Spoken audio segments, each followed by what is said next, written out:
three keys.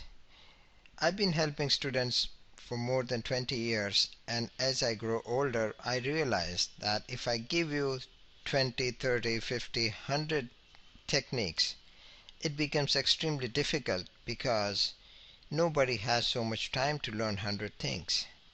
So nobody has time to practice those. Nobody has time to become good at them. So, like I used to learn karate, it was almost, oh, 78 I learned karate, or 79.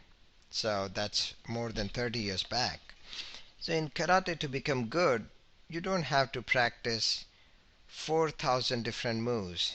You basically practice 10 moves or 5 moves, and you repeat them again and again, hundreds or thousands of times. That is how you become strong and quick. So after all these years of my training, me, in both ways, me learning from others and me teaching so many students, I'm reaching the conclusion that I should teach you the minimum number of techniques that are so powerful that if you practice them, that is all you need. You don't have to worry about anything else. So today you are going to learn three such keys, okay? And that's all you need to focus on. Key number one, I call it 100% commitment. Some people call it motivation. Now, most people are lazy. They are simply not interested in success. It is like, oh, I would like to have a nice this or that. I would like to have top position. Okay, so if you want to have top position, are you doing everything within your power for that? And then they say yes. Then I ask, okay, how many movies did you watch this year? And they always just give some number, 2, 5, 10, 20. Then I ask how many birthday parties you attended. Again, they do a lot of things, and I ask, okay, do you just go for meetings with friends, where, and again, people you know spend time in those kinds of activities. So if you are absolutely 100% committed, to me that means you sacrifice all the activities that do not contribute, that do not result directly into your success. And the best example I've come across, I came across about 2 years back, and there's a great player in India. Her name is Saina Nehwal. Her goal that time was almost 2.5 years back, was to become number one in the world. And she was competing in China, and that time she was a vegetarian. And as she was talking to somebody, and somebody told her, look, you are eating grass, you are a vegetarian. You cannot compete with people who are eating meat. They are simply stronger than you. So if you truly, truly want to become world number one, you have to begin eating meat. Now this player was so motivated, she started eating meat. That is what is motivation. And I also created a video on motivation where I detail her story. So I'm sure some of you have seen that video.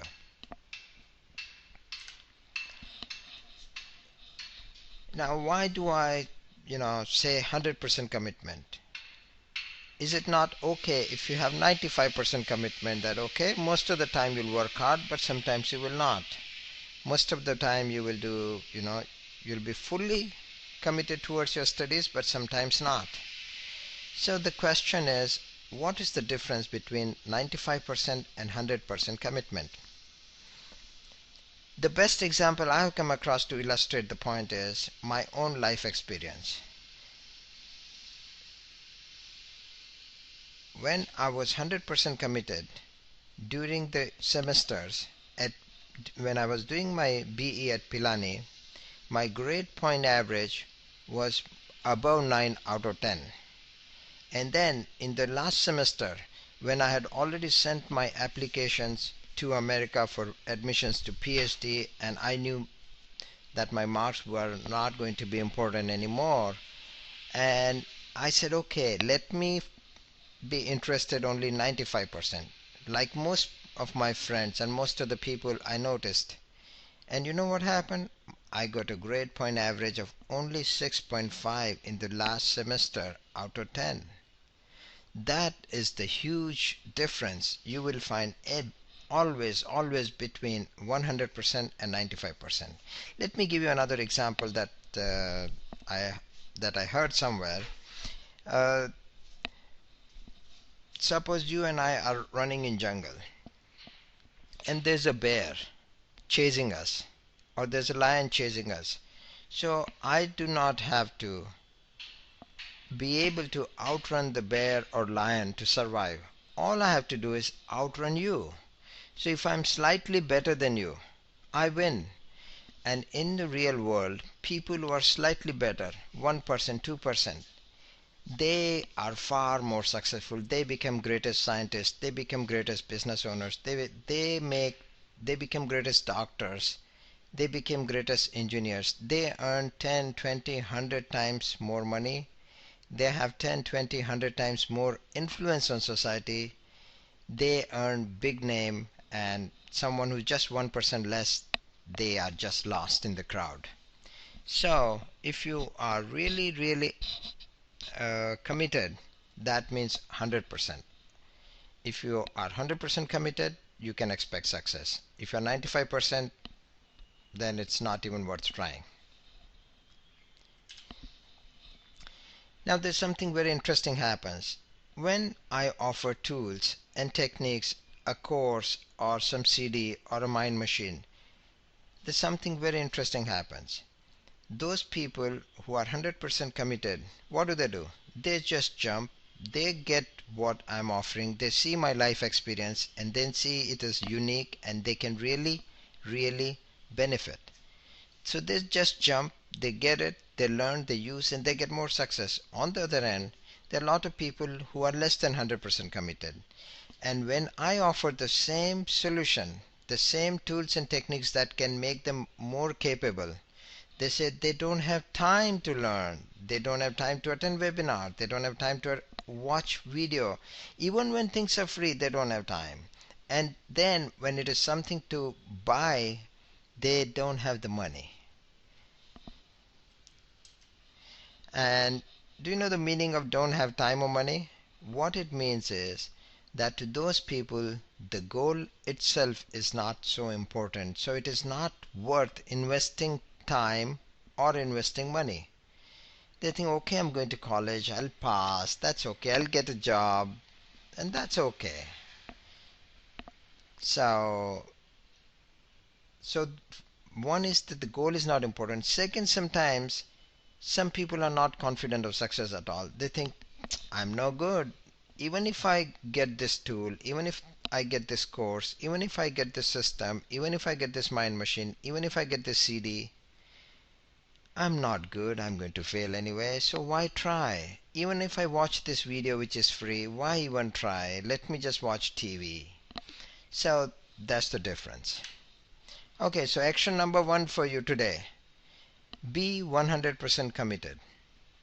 Now this is very important. If you learn nothing else from me, and if you leave right here, if we stop the video right here, I think if you can follow this action, that be 100% committed, you would be far better than everybody else. But that is not the real criteria. The real criteria is that you will be the best you have ever been. You will be better than yourself, what you were this week, what you were yesterday, what you were 2 months back or last year.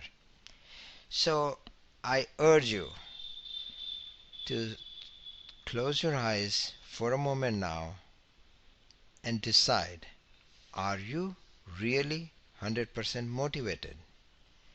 Is the goal, the exam you are trying to prepare, you are preparing for, is that so important that it can make your future, make a name for you? You become famous, you become successful, you gain confidence, you get a name. people respect you, you also earn more money. If the exam you're preparing for is so important to you and your family, be 100% committed. Now we come to key number 2. Once you are 100% committed, only then can you come to key number 2. If you're not 100% committed, you can stop now. There's no point wasting your time for the next one of 10 minutes. You just go back to your TV or whatever else you do, okay? Okay, good. You are still listening. That shows that you are 100% committed. If you are 100% committed, this is the key number 2. This is what you need to focus on. I call it systematic revision. It is very scientific, and what it says is that without revision, we forget 82% in 24 hours. What that means is you attend a class now, and if you do not revise for the whole day, so next day, after 24 hours, you would remember about 1/4 or 1/5. Remaining you have forgotten. You are not clear. If I ask you to write down, you won't be able to write more than 1/4, 1/5. And if you do not revise for 1 month, then you will be able to write or recall maybe about 5%. That's it. Now, most people, they attend classes, they attend school, they go to coaching, and they even work hard at home. Yet, because they do not know that revision, immediate revision is so extremely important, they waste most of their effort. So I'm going to teach you how to benefit, okay? So this is action number 2. And action number 2 is how you do systematic revision. It's extremely simple. Once I teach you, you will see the wisdom and the power of how this simple technique will immediately benefit you greatly. There's nothing to buy. All you do is follow the system I'm giving you right here for free. So what you do is when you are in the class, whether it's a coaching class or your school or your college, when you're sitting in the class and the teacher has come and started teaching, so just before the teacher begins to teach, what you do is you revise the notes from previous class in the same subject. So let us say it's a mathematics, so what the teacher taught you in the previous class, that you revise in a minute or two before the teacher begins to teach. And usually teachers, comes and settles down and maybe wipes the board so that he can write things. In some places they take attendance, and so you have 1 or 2 minutes. And when the teacher has finished, so you again take 1 or 2 minutes and revise what you just learned in that particular class, whether it was 30 minutes or 1 hour. So now this was a free time that people were wasting anyway, and now if you just take this 2 to 4 minutes extra, you use that in each class, your learning will become much better. You'll recall better, you'll remember better, okay? Now, point number 2, when you go home, when you go from school or college or coaching, when you reach home, what you do is you revise for whatever you covered in the class or in the classes. And I expect that to be about 10 or 15 minutes all. So you can revise everything before you do anything. So when you reach home, invest 10 minutes first or 15 minutes and go through whatever you learn in the class. Okay? Next, just before going to sleep, again spend 10 to 15 minutes. So now I'm asking you to spend maybe 20 to 30 minutes extra every day. But do you see the magic? You are able to revise what you're learning 4 times, and your brain is going to remember everything much better. Not only that, soon you'll notice that because you remember the recent classes so much better, you are able to understand better when you sit in the class or when you revise.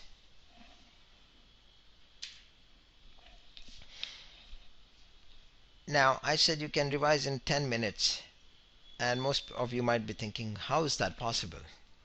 That is possible and you need to use two techniques. One I call scientific notes, such as mind maps or memory maps. And these are notes where you write keywords and draw some diagrams and connect those keywords, uh, and that's all you need to revise. Another one is to learn to read faster, because when you learn to read faster, you can revise faster, and that will help you for now and for rest of your education in systematic revision. Now I go in much detail and teach this in my course called Mind Power Exam Maximizer, but right now we don't have time for me to cover these two techniques in any more details. But you get the point. Okay? Now here's a bonus technique for you today.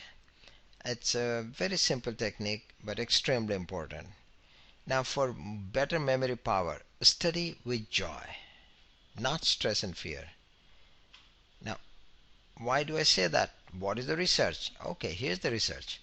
The research was done at University of California in USA, and the University of California has 7 different campuses. This was done at the campus called Irvine. And what they did was they took some monkeys and they taped their forefingers together, and then they bent those tapes, those four fingers, 10,000 times. And then when they remove the tape, and if they move, one finger, all the fingers move together. Now that showed that in the brain, strong memory had taken place where all the four fingers move together. Now next what they did was they put electrodes to activate the pleasure centers in the brain, and then this was for another group of monkeys, and they bent their four fingers only about 2 dozen times, that is 24, 25 times. And when they removed the tape, again same results. So what happened? If the pleasure center in the brain is activated, you need much less repetition for the learning or memory to happen, to take place, to become permanent. And what is the lesson for you from this fantastic piece of research? The lesson is this: when you sit down to study, get in the state of joy and confidence when you study, and you will find you learn better, you concentrate better, you remember more. Okay, let's go to the next point now. Now this is key number 3 for success. The key number 3 essentially has two parts. One, you study long hours and you keep your concentration. That's it. So simple. So two parts: study long hours and have concentration. Now what is the meaning of study long hours? So one, you have to study long hours continuously. For most tough competitions, a lot of students are able to do that, yet many are not able to do, and they have problems. Now there are 4 important points. One, when you study long hours continuously, you want to be able to do it without getting tired or bored. Some people get tired, some people get bored, then they don't learn. They are just awake and wasting their time. Then you study with happiness and joy, as we just saw the University of California experiment. Then you study with 100% motivation or 100% commitment, and you have to have energy. And when you have all those, your learning is, you are really using those long hours that you are spending. Now why concentration? Very simple and very interesting. Because concentration has power. What is the meaning of power? Well, concentration is like a magnifying glass. So if you use a magnifying glass, it can focus sun's rays and you see a bright spot on a piece of paper by focusing focusing sunlight, and it can burn paper. That is the power of concentration. So if you apply your power of concentration, you learn so much better. Action number 3. For concentration and to study long hours, use mind machine. Mind Machine, our Mind Machine is called Super IQ 7 Mind Machine. It is the seventh version over the past 2 decades. It is the most advanced we have ever created. And our estimate is that about 10,000 mind machines are in use in India, and we have sold most of them in the past 20 years. There are many, many benefits of mind machine. What I advise you to do is go to internet or amazon.com and just type mind machine, and you'll find dozens of options, and you'll notice that the benefits they list, the benefits listed are increase in intelligence, improve memory, reduce stress and tensions, instant meditation, use both sides of your brain, instant hypnosis, stimulate release of endorphins, increase mental clarity, increase creativity and problem solving, increase focus and concentration, deep sleep, etc. And here's what Dr. Vyas, who did PhD on our mind machine, says. Mind machines are new for our country, but in Western countries such machines have been in use for more than 60 years, mainly to improve academic and sports performance. The device has been developed with the help of light and sound. They actually stimulate various parts of the brain and change the pattern of brain waves in a jiffy. Through this process, the device can bring your brain at a level which can only be attained by practicing yoga and meditation, which takes long time. Dr. Rudresh Vyas is now Dean of Psychology Department at MTB Arts College in Surat.